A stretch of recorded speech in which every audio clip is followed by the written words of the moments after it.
Welcome to a special edition of Sunday Morning.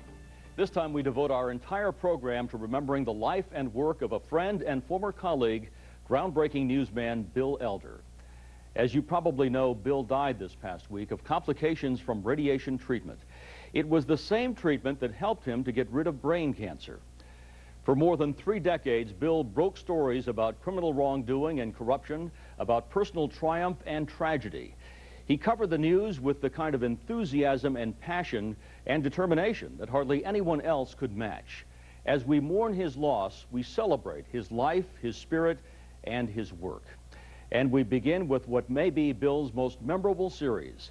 It's a 31-part expose of wrongdoing at a local drug treatment facility. It was run by a powerful former state representative. Bill's 1993 series, Facing Reality, earned him the Peabody Award, broadcast journalism's highest honor. Imagine, if you will, a hospital that has found a way to get the federal Medicaid program to pay it 3 and sometimes even 4 times what any other hospital would charge, and they get away with it. Well, New Orleans General has found just a way to do that, and it is legal. Legal if they are providing the services they're supposed to. But we have allegations tonight, and for the next few nights, that not only are they not providing the services, but they're actually abusing the patients. And when we say abuse, wait till you hear this. Everybody up there used drugs. All the patients up there used drugs. And there was kids up there, like up there for behavior problems that didn't have no drug problems, that went in there and wound up using drugs. Martin is still a drug abuser, and his story could be challenged by the hospital staff if it were not verified by 2 other youngsters who were sent there at a different time. Tammy Godwin is 14 now. Joy Shield is 15. Cocaine, marijuana, alcohol, acid. And they were just sniffing cocaine and just smoking marijuana and stuff like that. Tammy Godwin and Joy Shield are the types of very young kids that Daniel Martin was talking about. I didn't have a problem with it. They just put me in there for runaway. I knew more about drugs. I was tougher. I was initially upset. I don't know, I just rebelled against everybody when I got out of there. Their education did not end with the drugs, say the 2 girls. They claim that staff members regularly permitted them to view pornographic movies depicting sexual intercourse. They did that a lot. Every weekend we practically got that. Well, even more than that. And what followed, they say, was rampant sex among patients and counselors and patients with each other. All of this, and New Orleans General was receiving from Medicaid 3 times the amount that other hospitals get for the same service. They are getting what is called disproportionate share, a formula worked out to allegedly encourage hospitals to treat indigent patients in large quantities. As it turns out, the 3rd floor of New Orleans General Hospital is operated by a completely separate corporation known as Reality Treatment Center. But the allegations of misconduct and fraud are surfacing there as well. Right, that's what they're called, bounty hunters. Right? That's what the people that comes into the treatment center call them, bounty hunters. They will hunt them down until they get them in a car and bring them to the treatment center. And what do they do sometimes to entice them? Like I said, buy them drugs or give them money to buy drugs. This young woman says she was recruited to enter Reality Treatment Center on 4 separate occasions. And for her alone, Medicaid would have paid out over $150,000. Reality Treatment Center operates 31 beds out of New Orleans General and 52 beds at United Medical Center on St. Claude Avenue. Contracts with the State Department of Health and Human Services shows a total of $5,279,000 was paid for services at New Orleans General, and another $5,915,000 at United Medical, for a total of nearly $12 million, and that was in 1 year alone. The dollar amount is equal to 4 times what a regular drug rehab program would normally be paid, simply because the state adjusted the rules to allow Reality Treatment Center to get what is known as disproportionate shares. Now, to qualify, Reality had to have at least 65% of its patients fall in the indigent category. As it turns out, one of the partners in Reality Treatment Center is none other than State Representative Sherman Copeland, Speaker Pro Tem of the House, a member of the powerful Appropriations Committee, and a major candidate for mayor of New Orleans. We traveled to Baton Rouge on May the 11th to try and speak with Sherman Copeland about this matter. We found him in a meeting room, but he refused to speak. Representative Sherman Copeland, along with his partners, Mark Kaiser, Lloyd Villavasso, Vernon Shorty, and a West Bank attorney by the name of Larry Jenin, have all become rich men. We ask the question, does reality treatment get Medicaid funds? We do not influence billings. We do not do any business with the state.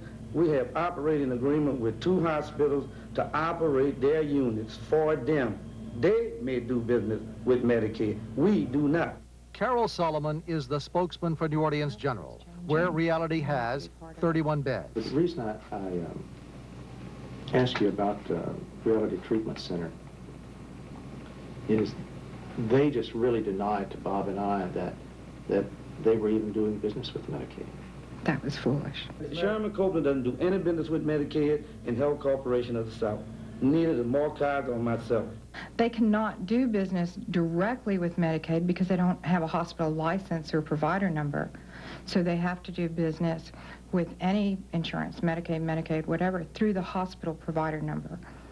And so they bill through the hospital.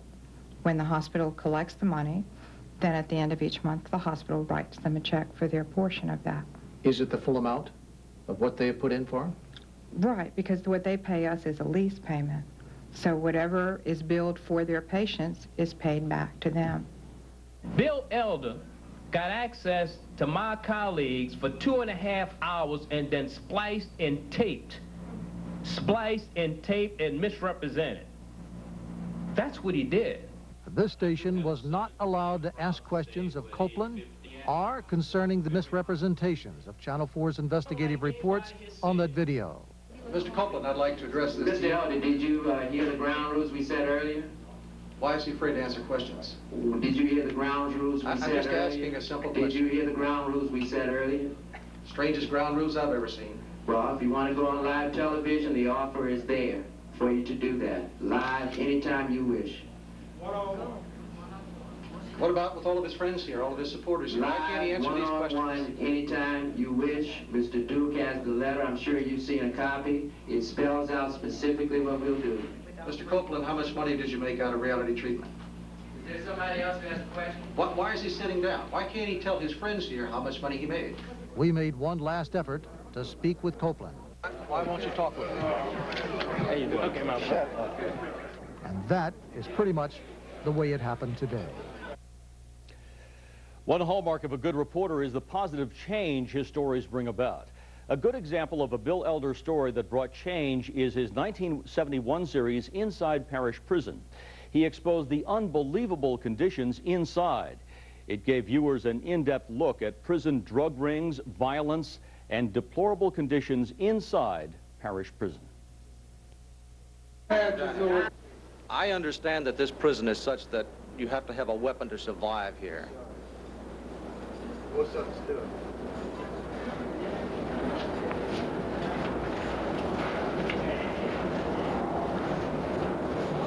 You say the situation is that bad, you need a weapon. We have most of us do in order to survive here. Other inmates have them, so we must have them. I mean, your life depends on this thing? Of course our lives depend on it. Some of us have already been stabbed, some of us have been cut in various ways. So we get our own makeshift weapons to protect our own selves. What about you? Same. I feel the same way about it, you know. Should have weapons, you know, to protect yourself in here, you know. Not only against the inmates, but the guards too, you know. The first day you come in here, that's the first thing you do is start looking for a weapon? Yeah. What happens if you don't have one? You're gonna get hurt. You gotta have one in this type of environment, in this jail. What about you? I feel the same way about it. Be caught be down, you just dead man, all I can say. You've seen a lot of this happen? I mean, some of this happened to me myself.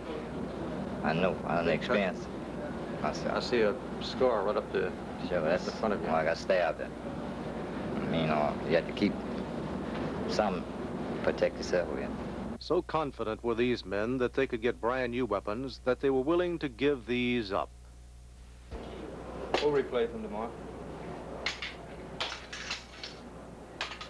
Inside of Parish Prison, in the basement section, tucked out of sight, you will find as many as a dozen men chained by the ankle to water pipes, hot water heaters, and bars.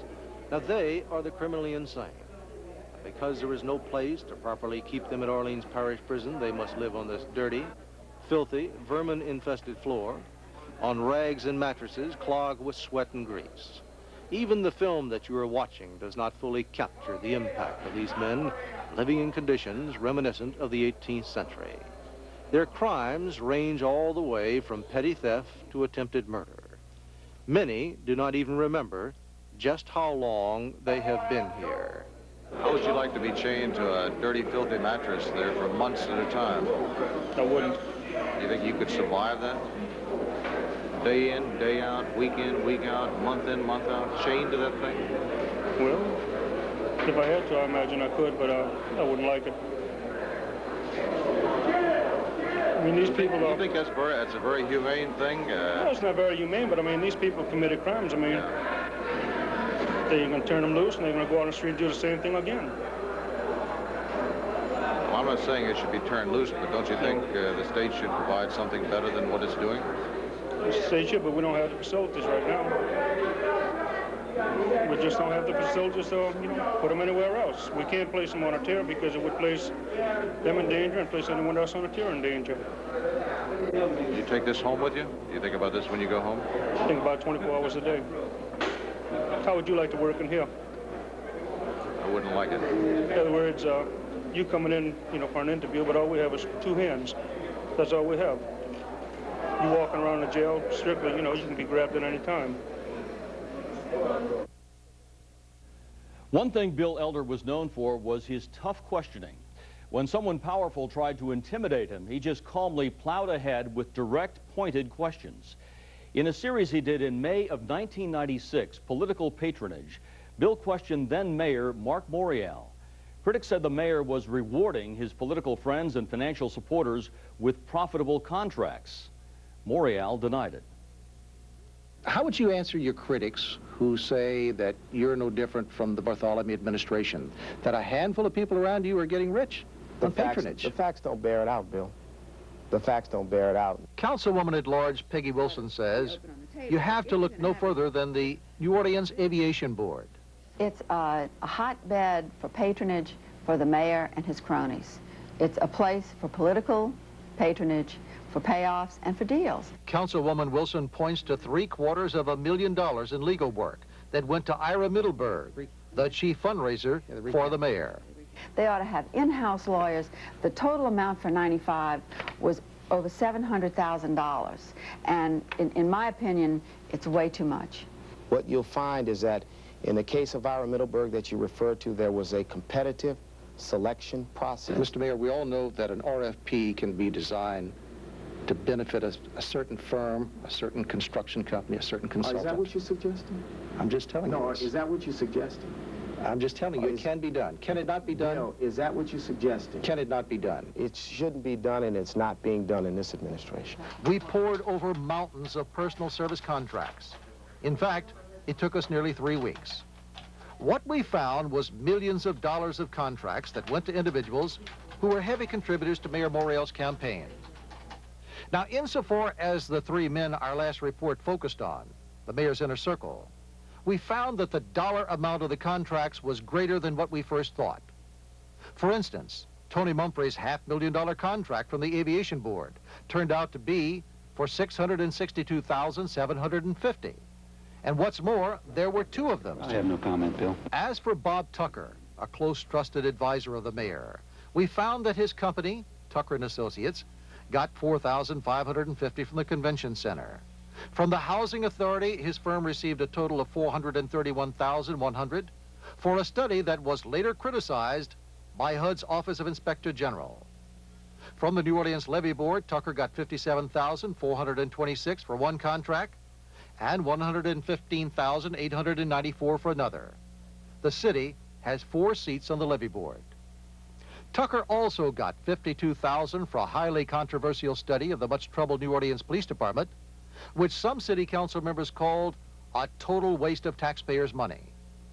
Over at the street department, a Tucker Incorporated company called CNS Consultants received a whopping $1,415,550 for a study of the Tchoupitoulas corridor. And from the Sewage and Water Board, the same CNS Corporation got $850,190 for a study of drainage problems on Louisiana Avenue. Well, we got no help.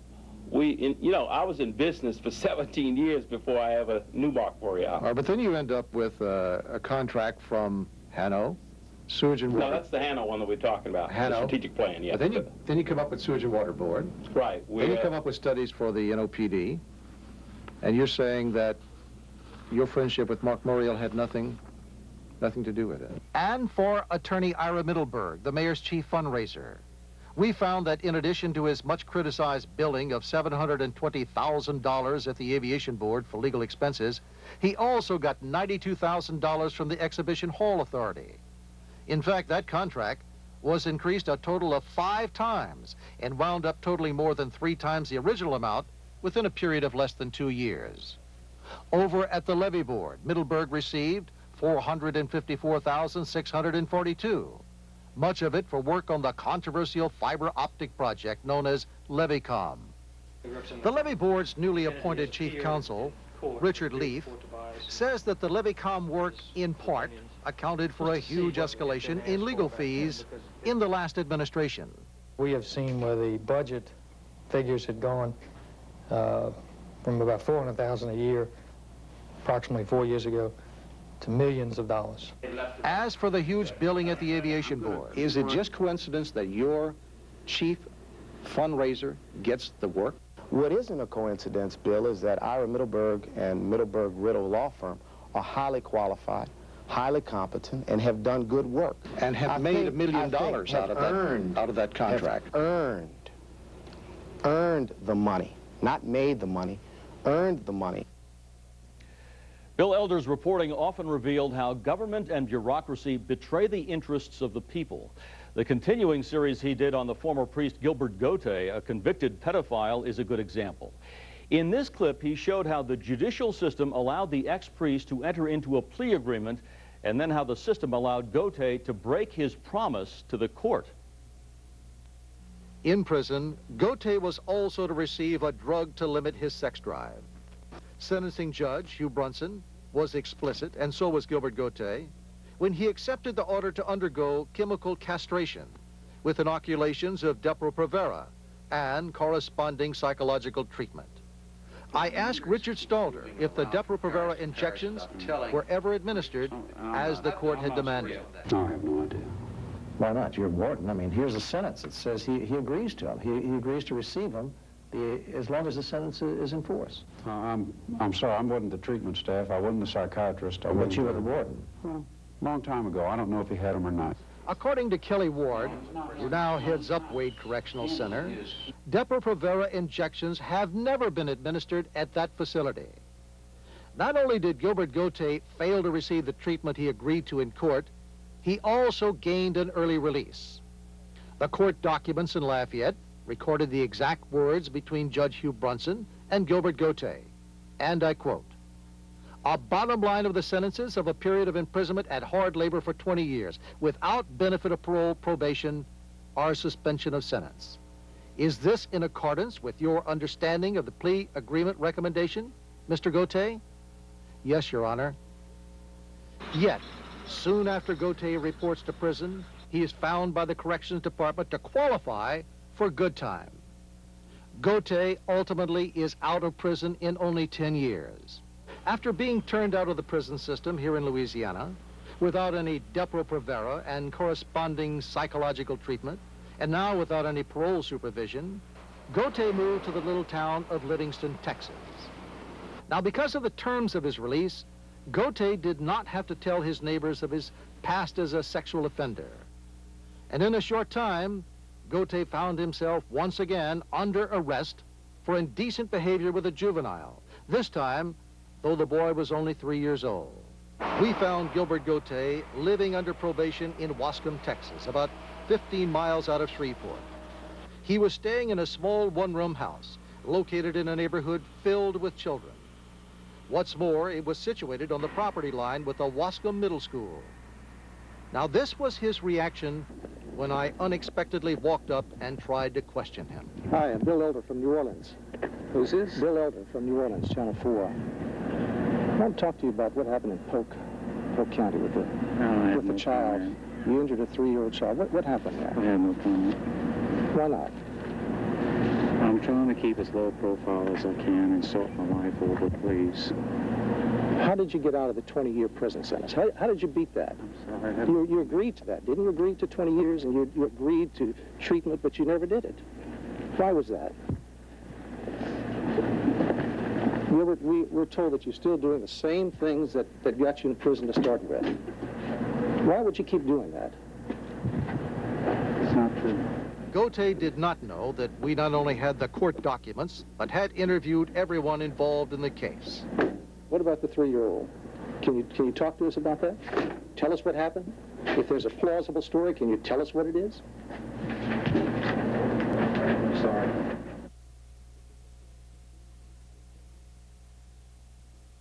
Elder Stories ended up on the CBS Evening News with Walter Cronkite. The year, 1979. Bill wasn't only a reporter in the story, he was also a player. A man holding a hostage inside the Superdome demanded to see Bill. When Bill arrived at the scene, he demonstrated some of the characteristics that viewers loved about him. He was tough, he was fearless, and he had flair. The tense drama began to unfold shortly after 11 o'clock this morning when a suspended maintenance employee locked himself inside of a manager's office at the Superdome and placed a knife to her throat. I got this knife on her jugular vein. Now, I'm going to let her open this door. Now, you can play hero, but she is a dead woman. Wilburn Watson of New Orleans was threatening to kill Gloria Barbaran unless this reporter would publicize the life of discrimination he claims he has lived for the past 51 years. I don't want to talk to nobody.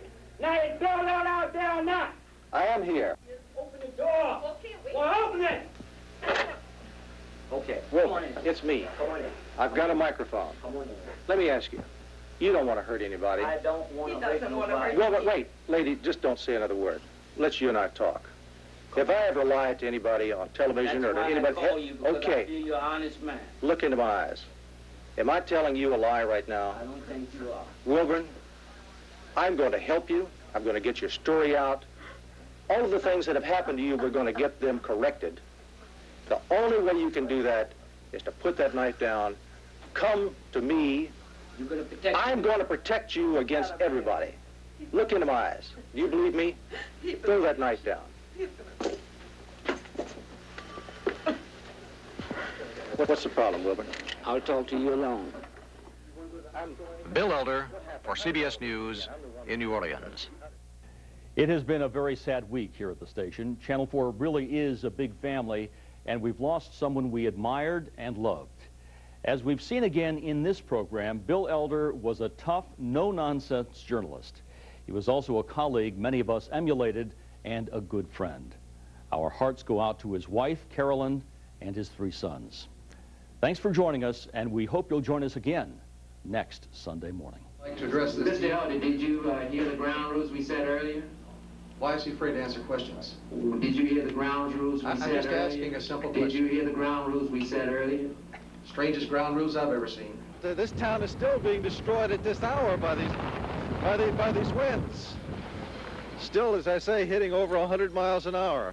The first day you come in here, that's the first thing you do is start looking for a weapon?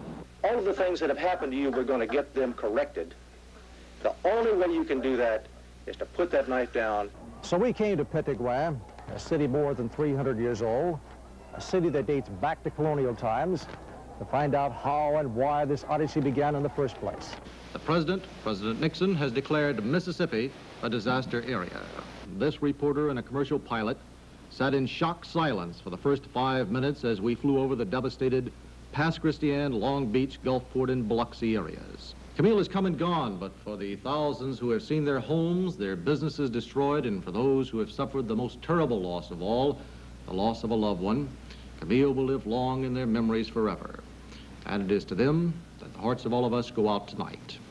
Representing the entire staff here at WWL, I'm Bill Elder.